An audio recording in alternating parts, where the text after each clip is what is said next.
अब 3 क्रांतियां होगी, एक क्रांति नहीं 3 क्रांतियां आरसीएम में एक साथ चलेगी।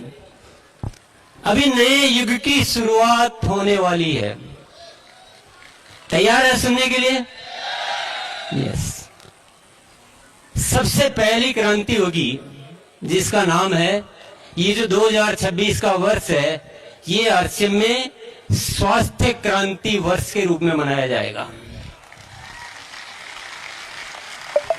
ये जितनी संख्या बीमारियों की बढ़ रही है, जितने अस्पतालों में भीड़ बढ़ रही है, इसको कम करने का काम करेगा आरसीएम।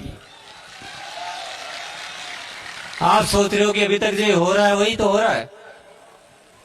ये जो हो रहा है ये कुछ भी नहीं है। इस साल 2026 में स्वास्थ्य पर अभी जो हो रहा है उसके मुकाबले 100 गुना ज्यादा काम होंगे, 100 गुना।